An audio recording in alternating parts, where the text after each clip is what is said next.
So you're looking for a jump shot. Well, luckily for you, I got you covered. No matter what your build is, no matter how many shooting badges you have, I will have a jump shot in this video for everyone. But you know, before I give you my jump shots, give you all the secrets to shooting, I'm gonna need you to subscribe. 90% of the people that watch my videos are not subscribed, and if everyone literally just clicked that sub button, we'd literally be at 100K. Like that. They instantly would be at 100K if everyone clicked the subscribe button. It's free, and you can always unsubscribe if I'm annoying or something, or you don't like my videos. Okay, you can unsubscribe, but for now, just click the sub button. But before we get into anything, make sure you guys watch this entire video because I have some secret shooting tips that I'm gonna be giving you guys, as well as the jump shot for any build, that are just gonna help you out and improve so much when it comes to shooting. So make sure you watch the video the entire way through. And enough rambling for me, let's get straight into the video.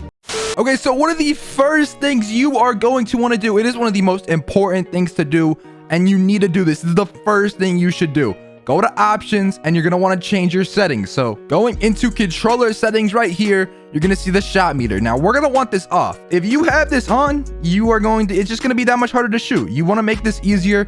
I know you're probably thinking, well, oh, you can't see your meter. How are you going to shoot now? Turning your shot meter actually gives a boost to your shooting. So when you get that shot down with the meter off, you're actually getting a boost now. And trust me, the meter is like delayed anyway. You don't want to be using that, and it's gonna like mess up your jump shot regardless. Having it off, you can learn when to release the ball just off muscle memory, and so having it off is much better. And after about a day or two of having it off, you will be way more used to it. And like I mentioned, it gives you a boost to your shooting. The next thing you're gonna want to do is go over to settings right here, and you're gonna want to put shot feedback. You see right here, it will probably be on user only or off to begin with, but you're gonna want to put this on all shots. Now this isn't gonna magically make you a better shooter, but what it is going to do is allow you to see the contest on every single shot, so you know whether a shot is 50%, 1%, not contested at all, wide open. And it's also going to allow you to know if the shot is late or early, and then you can adjust the timing. So if the shot is late or early, you can make it either shoot earlier or later, and then you adjust your timing. Now those are the only two settings you need to change, but the next thing you're going to want to do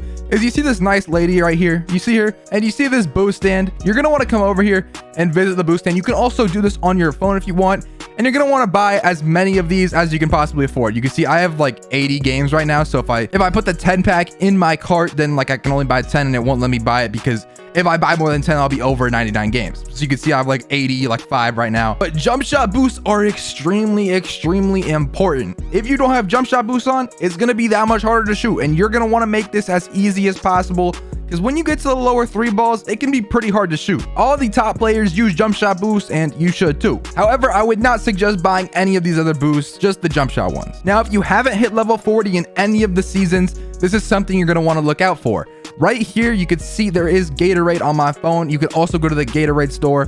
You're not going to want to buy this. This is really expensive, and you're going to be paying more every game than you are earning from actually playing that game. So you're just going to be at a loss every game. What you do want to do though is go do your Gatorade workout. You can go do the drills, and you're going to want to look up how to do the drills, and you want to get +3 on all the drills, and that's going to give you a little extra stamina. I think they call it like the Gatorade Turbo Boost or something like that. And what that is going to do is basically just give you a little extra stamina. And so when you're dribbling and getting open, or even just running around the court, you have more stamina, and when you have more stamina, you're more likely to make your shot. Now, moving into your badges right here, your badges are going to depend on a lot of things, mainly your build. It depends if you're going to be dribbling or spotting up, and it also depends if you have a high 3 ball or a low 3 ball. Now, if you're going to be dribbling, the badges I would recommend are Hot Zone Hunter. Hot Zone Hunter is going to be for any build, regardless if you're spotting up, shooting, dribbling, doing any of that, and I'll get to that in a second after I go over all the badges. But Hot Zone Hunter is a great badge, probably the best badge. Another badge you're most likely going to want is going to be Sniper. It helps you make more whites, and you can see in the description it exaggerates the impact of good and poor shot timing.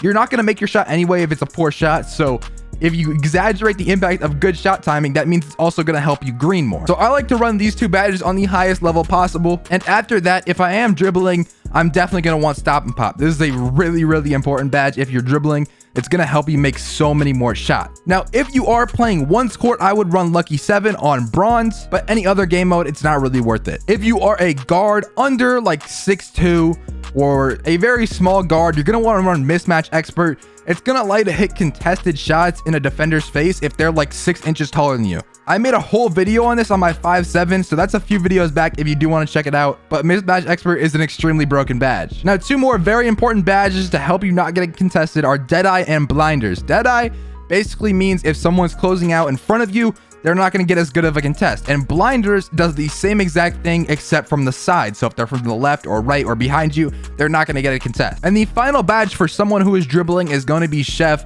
If you are a guard with a high three-pointer, you're allowed to shoot from like super deep when you have Chef on, and it's just a fun badge to have on. Who wouldn't want to have it on? Now, if you are a spot up, this can change a little bit. This can definitely change a little bit. I would probably take stop and pop off or leave it on like bronze or silver and start running catch and shoot. Now, if you're a spot up, you're probably not going to be running Chef because you probably don't have a high enough three ball to even make those deep shots. So I would be running catch and shoot. If you're a spot up, you don't need mismatch expert. I might run green machine, corner specialist, and you can even bump down Deadeye and blinders because you're just spotting up or you're catching off catch and shoot.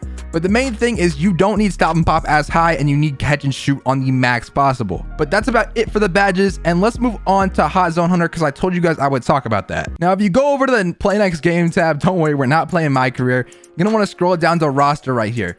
Then you're gonna want to click in on your right stick. So like not up, left, right, or down. You want to click in like a button press, and you get this menu that pops up.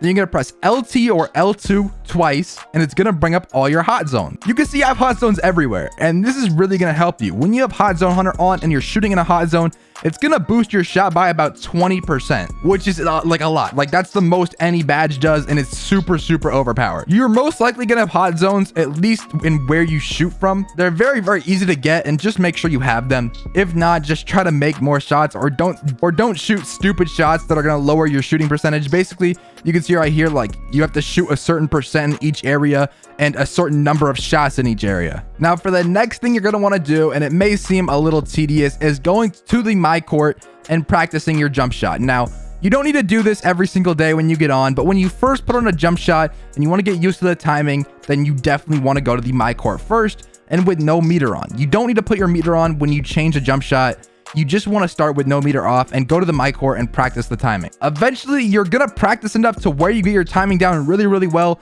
and that's going to transfer right over to Park very, very easily. Now, I like to just do the shoot around sometimes just to like warm up, especially dribbling and, you know, shooting as well.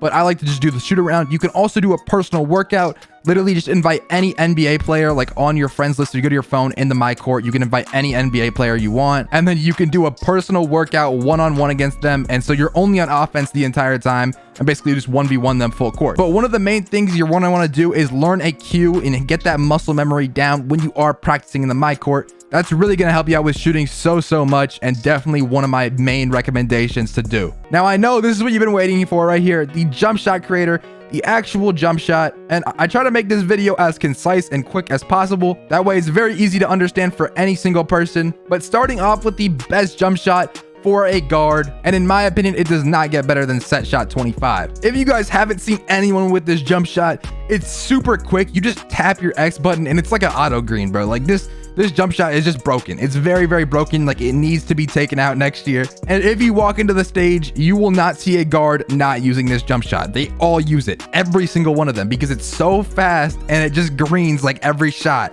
You just literally tap your X button once and it greens it for you. But if you're not as good at the game, or maybe you don't have the best internet, this jump shot might not be for you because it is very, very fast. And if you're delayed, it's not really going to work that well. Now, the releases I like to use for any single jump shot, I use them on all my bases.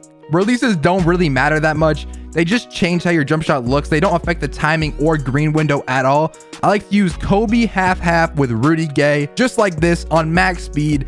And this is the jump shot I would run on my guard. Now, if set shot 25 is not working out for you and you do want a different guard jump shot, the next one I would go to is jump shot 3. Now, this can also work on semi-low three-pointer builds. This can work from anywhere 70 plus, I would say. I wouldn't go with like 65 three-pointer builds with this jump shot. That means like your two-way playmakers, your playmaking glass cleaners. It's just a little bit too hard and too quick, and the green window is not big enough because it is such a fast jump shot. But if you do have a little bit higher of a three-point, any pure yellow or anything with green in it is going to have a higher three-point than that, and I would definitely suggest running this jump shot. Now, if neither of those jump shots work for you, you can go and get Dwayne Wade right here.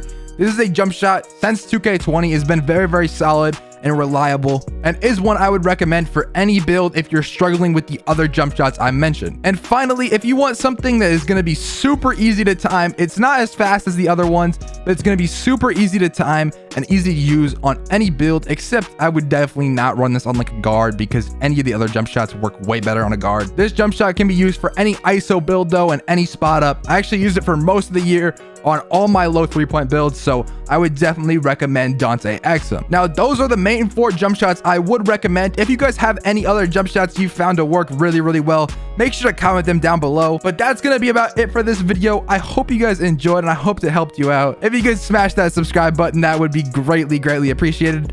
And with all that being said, I'm out, man. Peace.